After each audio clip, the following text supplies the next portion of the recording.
Welcome to Classic Comedy of Old Time Radio. I'm your host, Ron Eckelbarger. Today's Bob Hope Show has a pretty clever sketch with Bob trading places with Hollywood superstar and leading man Tyrone Power. I think you'll enjoy it. This is episode number 522, which originally aired on February 19th, 1952.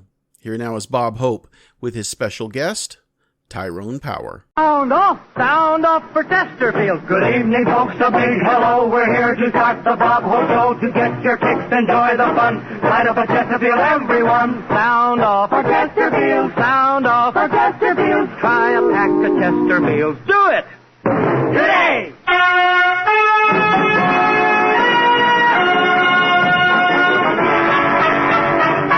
Chesterfield presents The Bob Hope Show, transcribed direct from Hollywood, with Les Brown and his band of renown. For Chesterfield, yours truly, High Averback. Our special guests, Tyrone Power and Marilyn Maxwell. And here he is, Bob Hope.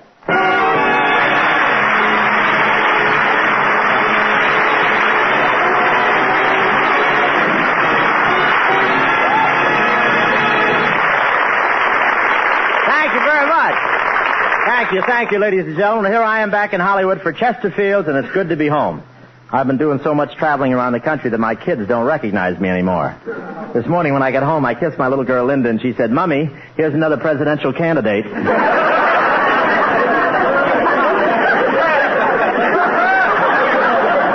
I got back in Hollywood just in time to see the unveiling of the new 1952 cars. I won't say the 52 cars are expensive, but the only way you can afford the new one is to use the old one for a getaway car.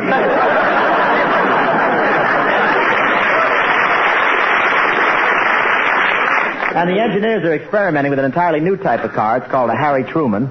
No one knows if it'll run.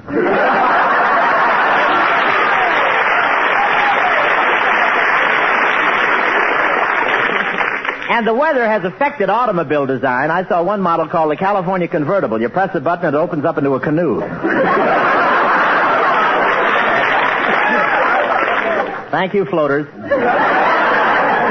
And some of the war orders must have gotten mixed up with the new cars. One guy ordered a Cadillac, and it arrived with a 16-inch gun mounted on the hood. Somewhere in the Pacific, there's an aircraft carrier with 4 white wall tires.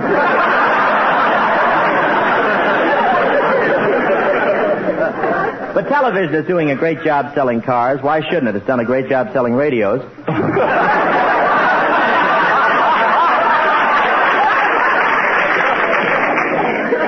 I was watching a silent movie the other night, and when a used car commercial came on, they were trying to sell the same car as the one in the picture.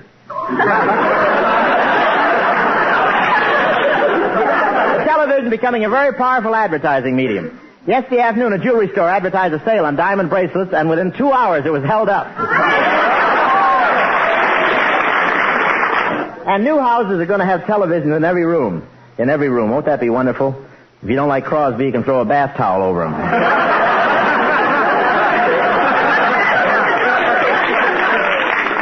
But it can lead to a certain amount of confusion. One woman got so interested in watching young Dr. Malone, she sterilized the can opener and took out the turkey's appendix.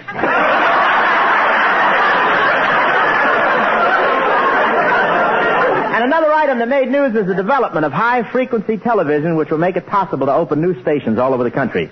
They haven't got room to put the movies on the regular channel, so they may assign them to a high-frequency band. A high-frequency band is a series of oscillatory impulses causing a convolution of electrons to supercharge an ionic cyclotron, impulsivating a nuclear centrifugal action on a predetermined paniotropic isotope. There's more. Briefly, that means I fired that writer.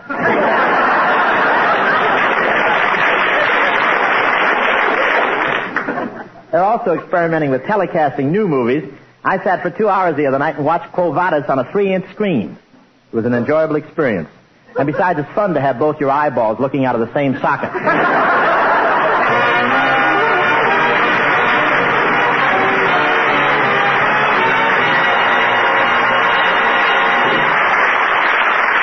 Now, a voice well known to millions, Westbrook Van Voorhees. In a recent decision, the Federal Trade Commission says of Brand X cigarettes, that the use of diethylene glycol as a hygroscopic agent in the manufacture of X brand of cigarettes does not render such cigarettes non-irritating or less irritating than other leading brands of cigarettes using hygroscopic agents other than diethylene glycol. If the federal trade decision has made you wonder about the contents of your cigarette, you can be glad if you're smoking Chesterfield. Chesterfield gives you scientific facts and names its ingredients. Chesterfield uses tobaccos pre-tested by laboratory instruments for the most desirable smoking qualities and kept tasty and fresh by the only tried and tested hygroscopic agents proven by over 40 years of continuous use in USA tobacco products as entirely safe for use in the mouth. Pure natural sugars and chemically pure harmless glycerol. Nothing else. Chesterfield has the newest and most modern research laboratories and factories staffed by experts. Outside independent consultants include many eminent scientists from leading universities. Chesterfield has, for your smoking pleasure and protection, every advantage known to modern science.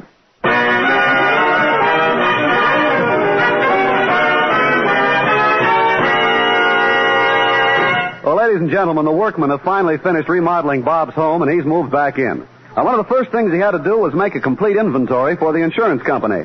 So let's go back to yesterday morning when Bob and I were hard at work making up the list.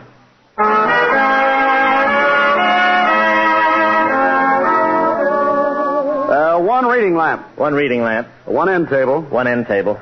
Say, isn't this pretty guest room high? Gee, if these walls could talk, you have no idea how many celebrities have stayed overnight in this room. One comb. One brush. A 1-pint bottle of hair tonic. Oh, yes, Mario Alonzo likes to use that tonic on his hair.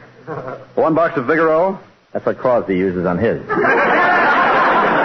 won't give up. 1 ashtray. 1 ashtray. 1 bowler hat. Bowler hat? Yeah, Churchill was here the same time Crosby was. Oh, why is the brim of his hat all chewed up? Well, Churchill was a little nervous. Bing didn't want to approve the loan.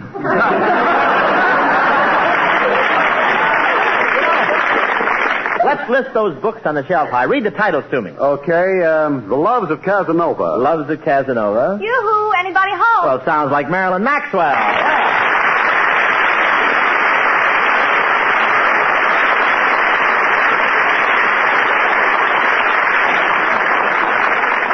Well, hello, Marilyn. Hello, fellas. Hey, go ahead, High. Okay, Just We Two. Just we two. From Here to Eternity. From Here to Eternity. Let's Build a Dream House of Love.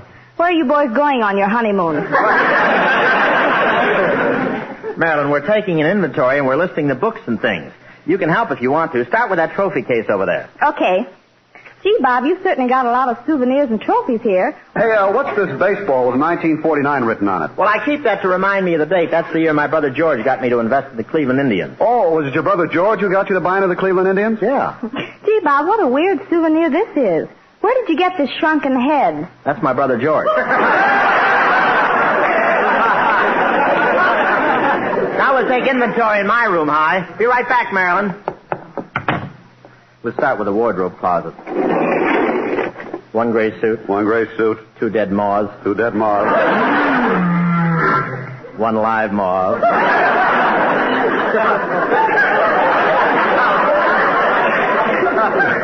We got a new sound man, and he's so eager. Wait a minute. Where'd this suit come from, High? I don't have a powder blue gabardine. Well, the cleaning man just delivered it, Bob. Well, he made a mistake. This isn't my suit. It belongs to somebody else. Well, look at the label. Oh, you're right, Bob. It says, tailored expressly for Tyrone Power. Tyrone Power. Hey, that's a sharp sack, isn't it? I think I'll try it on. Maybe it'll make me look like him. I'll just slip off my trousers. There. Turn your back, please.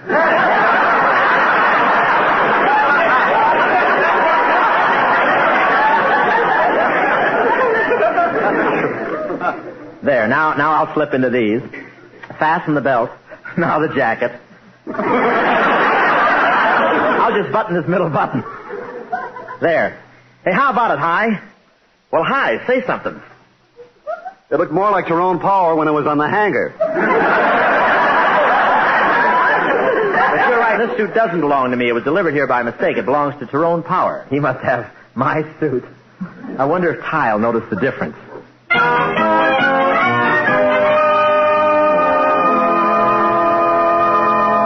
Oh, Parkins. Yes, Mr. Power.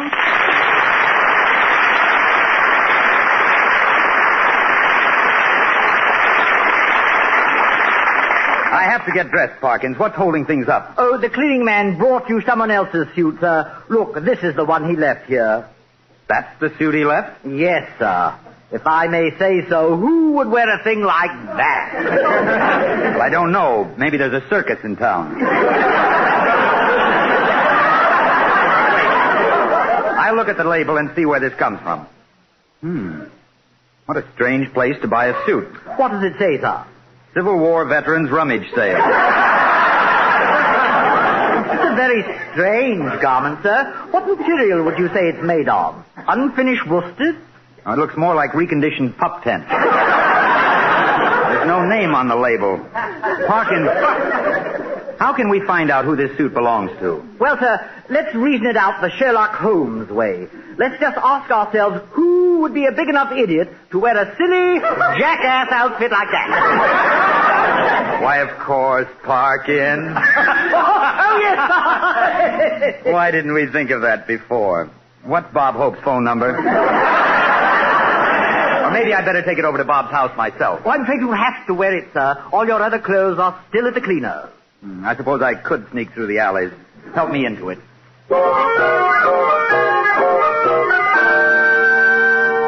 Well, these mix-ups sometimes happen, Bob. Yeah, I'm glad we got it straightened out, Ty. I think I look pretty good in your suit. How do you like wearing mine? Did you notice I've got it fixed so when you pass a pretty girl, the buttons light up? Yeah. I guess I shouldn't have gone by that Jane Russell billboard. The wiring blew a fuse and melted my garters. I know what you mean. I met Dagmar on the street one day, and I blotted out all the television programs this side of Denver. Anyway, I like the suit of yours, Ty. Marilyn here tells me it looks very well on me. Oh, it does, Bob. Why don't you get the name of Tyrone tailor? Oh, I've got a swell idea. Listen, Ty, if you'll get your tailor to make a suit for me, I'll get my tailor to make a suit for you. What do you say? I don't like the odds. By the way, how much do your suits cost? Oh, they're fairly reasonable, Bob. My man makes them for $250 and up. Well, that's pretty expensive. My tailor makes my suits for $47.50. The only reason he can make them that cheap is that I happen to use the same pattern as Cass Daly.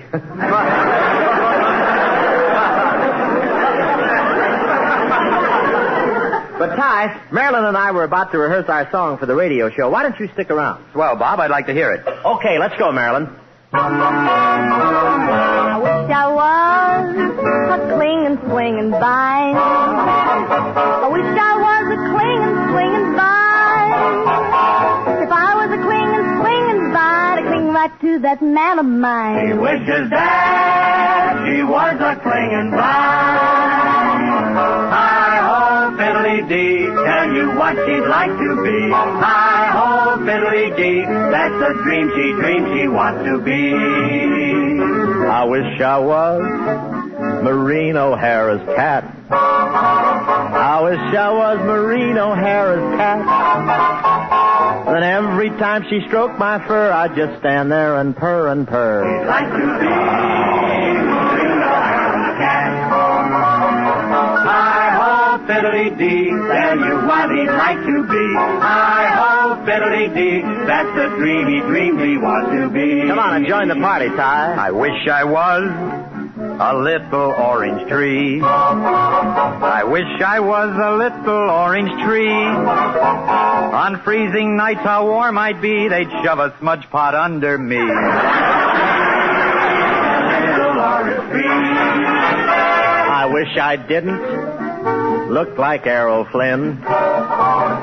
Don't you think I look like Errol Flynn?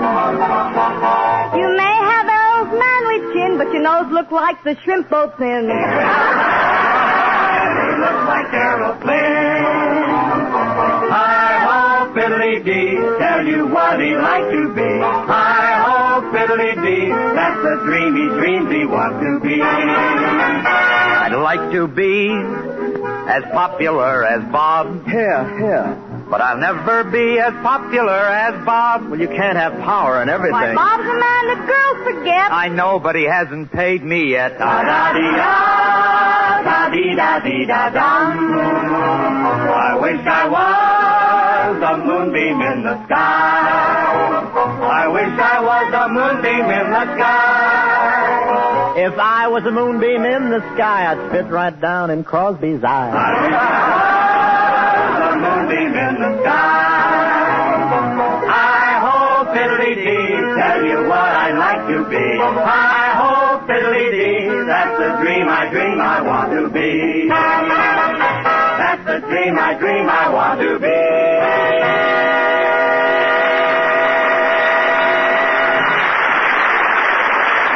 Well, ladies and gentlemen, as a result of the mix-ups and suits, Tyrone Power stayed to dinner at Bob's house. We now find Bob and Ty in the living room having an after-dinner chat. So you see, Bob, when I was lucky enough to bag a Bengal tiger, I was glad I joined the African Explorers Club.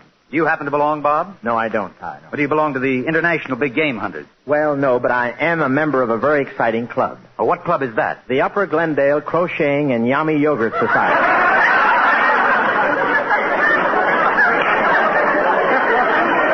Very exciting, I swear. Well, you're always kidding, Bob. But, you know, I'm glad I got the chance to talk to you alone.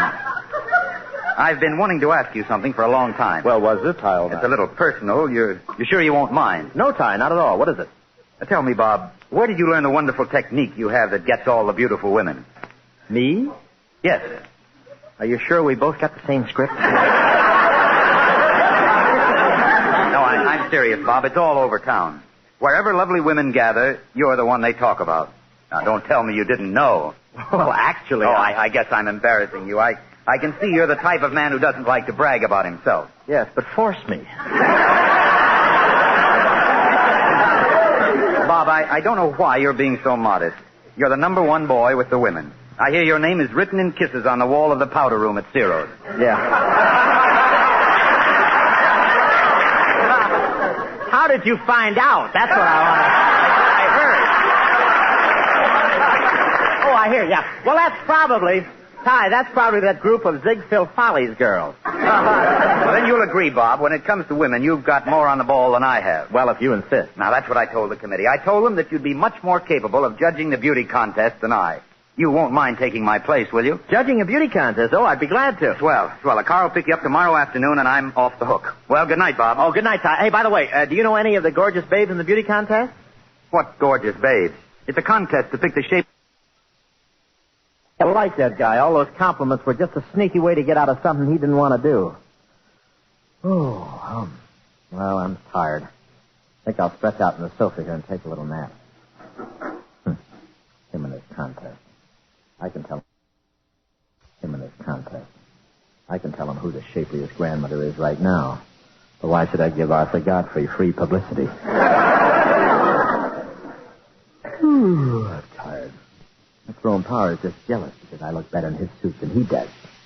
What does he know about style? On my suit, he couldn't even find a place where you blow up the shoulders. If I'd spent as much time in Europe as he has, I could be a continental lover just like Tyrone.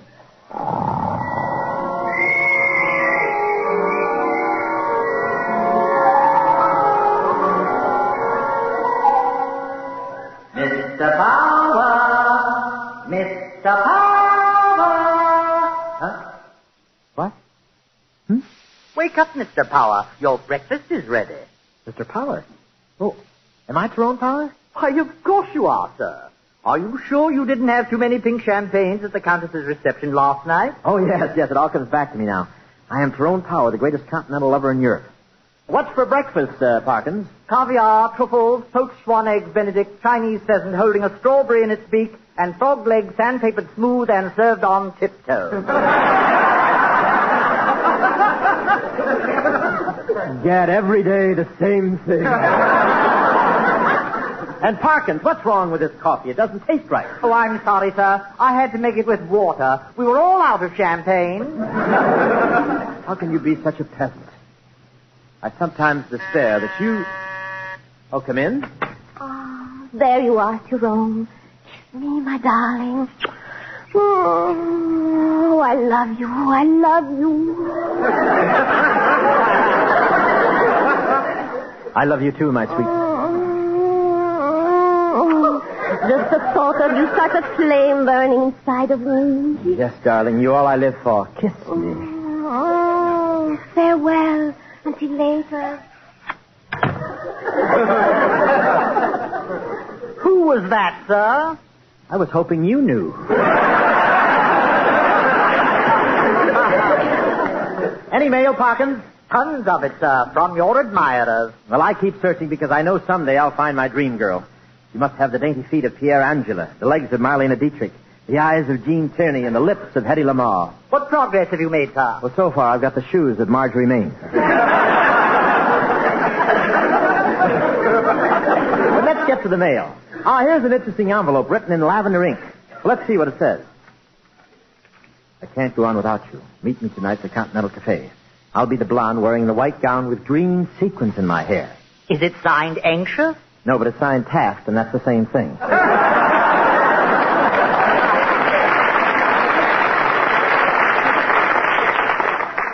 The intrigue of a new romance. Lay out my best evening suit, Parkins. The powder blue gabardine. Tonight, I live.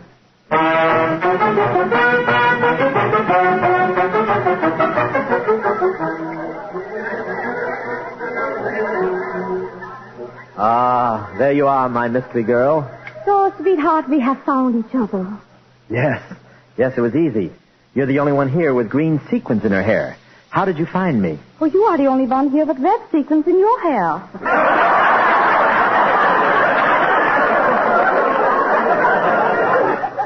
I have to wear those red sequins. I don't have a taillight on my bicycle. You're ravishing, my dear. What is your name? Oh, I have so many names. I am the Countess Maria Fuscelli, Angelina Sheila, Moritz Vita, Gloriana Consuela, Florentia, Marlene de Meur. Which one do you like the best? I don't know. It all looks so good. You know, Tyrone, I'm very rich. Make me your favorite and I'll build you a mansion. Oh, no thanks. I'll give you expensive racing cars. Shower you with precious jewels. Oh, no thanks. But there must be something you want. Well, I could use a taillight for my bicycle.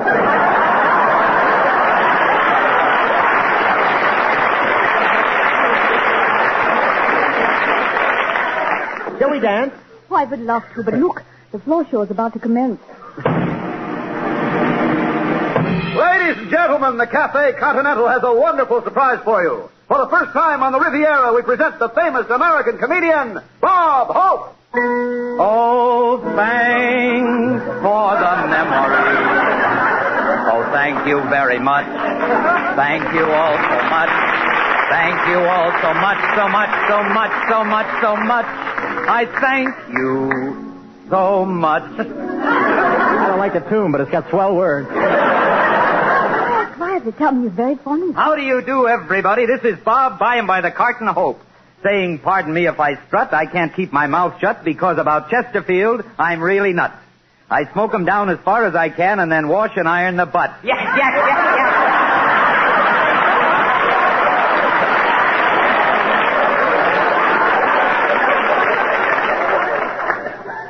The first time I ever laid an egg with someone else's layer. If you think that's funny, listen to this one. I was walking down the street, and a tramp came up to me. He said, "Mister, I haven't had a bite for 2 days." So I bit him. As the farmer said to the cow, I'm really pulling them. Boy,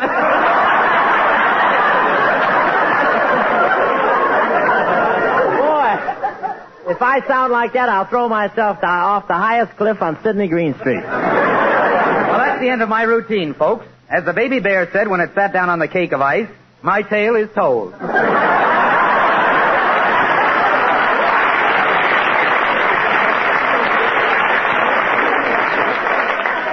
What material? Milton Berle wouldn't touch that stuff with a 10-foot airwick. Oh, I think this Bob Hoops is cute, and I'm going to dance with him. Hey, come back here.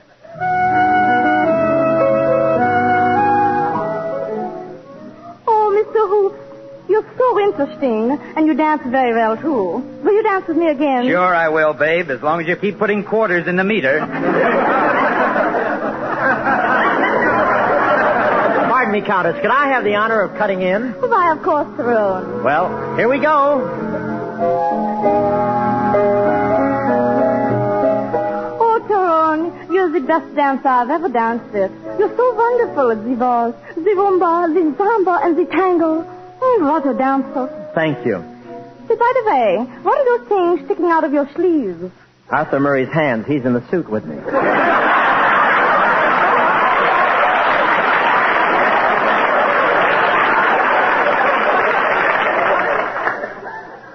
Countess, you're lovely tonight. Okay, I'm cutting in. Bobsy Boy is back. Out of the way, peasant, or I'll run you through with my sword. And everyone knows that I, Tyrone, am the greatest swordsman in Europe. On guard. But I ain't got a sword. I have a weapon in my purse. Here, take this ruby-handled dagger. Okay. Ha-ha! Touché. Oh, he got me. Oh, Tyrone, can I ease the pain? Turn over and I'll pull the dagger out of your back. No, leave it there. I want the ruby handle sticking out of my back. But why? This way I won't have to buy a taillight for my bicycle.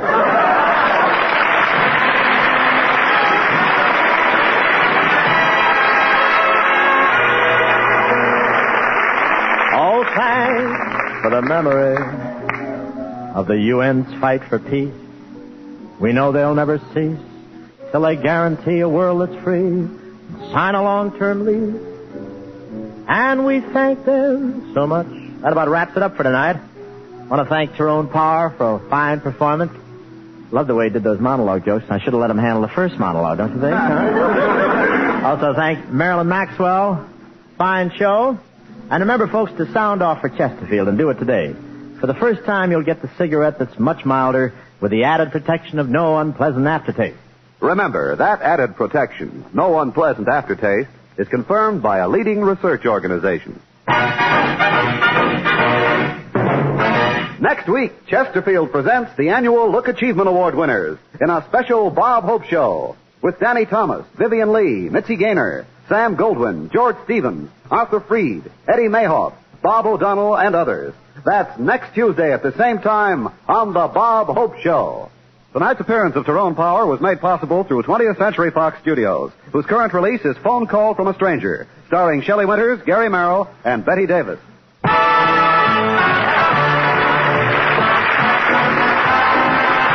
Be sure to listen to the Bob Hope Show next week, featuring the annual Look Achievement Award winners. The Bob Hope Show was written by Norman Sullivan, Marvin Fisher, and Larry Klein, and transcribed in Hollywood. Tyrone Power was a guest on Bob's show before. If you go back in our archives to May of 2020, you can listen to that program and the biographical sketch of Mr. Power that I gave at the end of that podcast. Please send your questions and comments to host@classiccomedyotr.com. Come back next Wednesday for another episode of The Bob Hope Show, and check in on Friday for the next installment of The Life of Riley. Until we meet again, in the words of Jack Cornfield, peace requires us to surrender our illusions of control.